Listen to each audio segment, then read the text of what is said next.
critérios, os elementos que você vai levar a juízo para obter essa indenização são outros, né? São outros argumentos, porque as regras são diferentes. Então, por exemplo, o candidato ele poderia processar tanto o NCE quanto a própria PRF ou o órgão? A PRF não, porque a PRF não tem personalidade jurídica, mas pode processar, por exemplo, a União, porque é um órgão da União, né? A União é quem responde pelo ato dos seus servidores. Se tem servidor envolvido, com certeza. Eu acho que você pode colocar aí o NCE no polo passivo, né?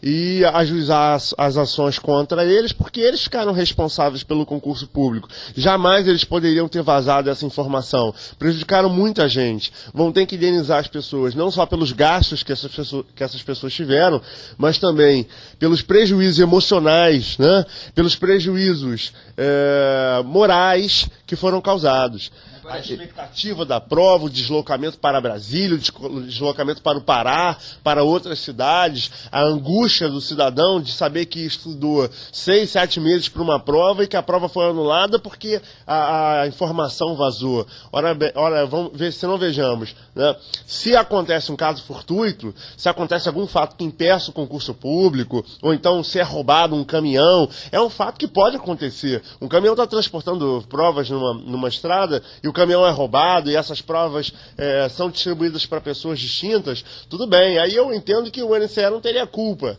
Mas aqui estamos ventilando a possibilidade, né, de haver fraude. Ora, se há fraude, é porque houve uma negligência ou uma imprudência da banca examinadora, assim como do órgão que está vinculado ao NCE, que contratou com o NCE.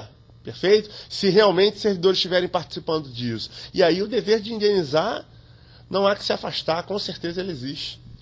Nós, naturalmente, somos veículos de comunicação, órgãos de imprensa, vinculados à ANPAC, Associação Nacional de Proteção e Apoio aos Concursos Públicos, mas nós devemos, entender também, lembrar que existem sempre dois lados. Estiveram aqui presentes no TV Concurso diretores de concursos dessas duas que foram citadas aqui, especialmente o CESP e também o NCE. No caso do NCE, 2 ou 3 vezes, o diretor de concursos, Marco Aurélio, já esteve aqui falando no TV Concurso, explicando, inclusive, que há limites da responsabilidade da banca organizadora. Por exemplo, no caso do TJ, Tribunal de Justiça do Rio de Janeiro, eu conversei ontem à noite com ele pelo telefone e ele havia recebido há poucas horas a notícia de que o TJ havia suspendido preventivamente a sua prova que aconteceria agora no domingo, não por fraude, não por indício de fraude, mas simplesmente por uma atitude preventiva, ou seja, no intuito de prevenir, com receio de que o fato pudesse respingar a tal ponto que viesse a prejudicar o bom andamento da aplicação dessas provas do Tribunal de Justiça no Rio de Janeiro. Essa atitude, digamos assim, discricionária que o cliente, no caso o Tribunal de Justiça tem em face da contratada NCE, ela isenta o NCE dessas responsabilidades que o senhor citou agora há pouco? Se a atitude foi praticada pelo órgão que contratou o NCE para efetivar a prova, né, para promover o concurso público, eu entendo que, nesse caso específico, não haverá prejuízos, ok, para os candidatos. E nem responsabilidade para o NCE. Eu acho, na minha humilde opinião, eu acho que é uma medida correta, né? Exatamente, eu acho que a medida é correta porque, veja bem, acabamos de descobrir que houve uma fraude numa prova da Polícia Rodoviária Federal. Se há uma fraude na prova da Polícia Rodoviária Federal, é possível que haja uma fraude no concurso público do TJ. Então, por uma questão de... Considerando que a banca é a mesma. Eu não entendo que houve exagero, não. Eu acho que é uma medida preventiva. Eu acho que haveria um exagero, sim, se essa prova não se realizasse mais, houvesse uma mudança de banca examinadora, porque aí você vai prejudicar o direito dos candidatos. Mas até o momento não houve fraude, nem indício de fraude. Foi pura e simplesmente uma atitude discricionária da banca. Milhares e milhares e milhares de candidatos estavam preparados e vieram também de longe para realizar essa prova domingo agora, entendeu, do TJ.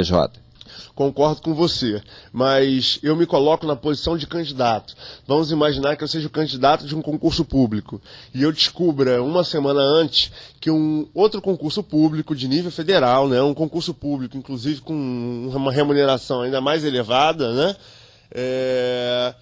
Polícia Rodoviária Federal, um concurso sério, seríssimo, né, foi fraudado por uma banca examinadora, né? Segundo informações ventiladas pelos jornais, né? Passadas pelos jornais. A gente não sabe efetivamente o que aconteceu, se aprova, se não aprova, se estamos apenas aqui nas conjecturas, né? Mas eu, como candidato, se eu soubesse que uma prova foi suspensa porque há fraude com relação à banca examinadora, algum funcionário, algum servidor, né, alguém que participou dessa banca examinadora, participa dessa banca examinadora, fraudou a prova. E logo depois vai ser feita uma prova e eu vou participar desse concurso público e foi pela mesma banca, sinceramente eu não me sentiria seguro para fazer essa prova. Tudo isso, se eu levar tudo isso em consideração, ainda assim eu prefiro que haja uma fiscalização para que não haja preenchimento de vagas ilegalmente. Ora, são 200 vagas. Imagina que esse gabarito também foi vendido e que 20 pessoas ou 30 pessoas compraram esse gabarito. A minha chance diminui, né, de uma certa forma. Não, a minha, de todos. Né? As pessoas vão sair prejudicadas. Ainda há pouco, conversando com o diretor de concurso, Marco Aurélio, via telefone, do NCE para a TV Concurso, ele dizia o seguinte: o TJ ele não cancelou essa prova de domingo, ele suspendeu preventivamente a aplicação dessa prova de forma discricionária até que fosse melhor apurado, levantado se realmente houve fraude, efetivamente fraude no concurso da PRF. E aí então, se essas pessoas que estariam dentro do NCE, ou se haveria a participação de funcionários do NCE, que essas pessoas fossem afastadas, fosse feita uma limpeza interna, para que aí sim a imagem do órgão, que é, sem dúvida nenhuma, um dos mais tradicionais do Brasil, Núcleo de Computação Eletrônica, da UFRJ, aqui do Rio de Janeiro, pudesse ser restaurada para voltar a ter credibilidade para aplicar uma prova do naipe de um Tribunal de Justiça aqui no Rio de Janeiro. Então, isso significa que a prova não foi cancelada ao NCE. Ela foi apenas suspensa. Vamos esperar aí alguns dias para ver quais são as atitudes que os dois vão tomar, inclusive em face do que o Ministério Público vai dizer. Eu acho que a medida foi correta. Eu acho que nesse momento a suspensão da prova é uma forma de proteger o interesse dos concursantes, das pessoas, dos candidatos, ainda que pessoas tenham vindo de outros lugares distantes, tenham despendido seus recursos para fazer a prova, etc. Eu entendo que é uma medida correta, a suspensão. O que eu acho que não seria uma medida correta nesse momento, cancelar o concurso, ou então promover uma mudança de banca imediata. Isso ia frustrar, né? Todo esse tempo que as pessoas vêm estudando para a prova, e com base na banca NCE, que é uma banca clássica, que tem boas provas bem feitas. Então eu entendo que efetivamente não seria caso de cancelamento, mas uma suspensão para se averiguar se essas pessoas que estão envolvidas, né, ou então que há indício de envolvimento na prova da PRF com a fraude, se essas pessoas participaram de alguma forma desse processo, né, de produção das provas para o Tribunal de Justiça do Estado. Eu acho sim que é uma medida de natureza cautelar e que visa resguardar o interesse dos concursandos. Só não acho que esse concurso deva ser suspenso ou então haja mudança de banca imediata, precipitada. Eu acho que a medida foi correta. E acho também que não pode se transcorrer um prazo muito longo, né, entre a suspensão desse concurso e ou o restabelecimento ou a anulação do concurso, se ela vier a ocorrer, ok? Eu acho que isso tem que ser feito de forma, não digo rápida, mas também não pode ser a longo prazo. Então você acredita que a provável ou possível mudança, se isso vier a acontecer, de banca, o que não deveria acontecer no seu entendimento, traria, se houvesse essa mudança de banca, uma maior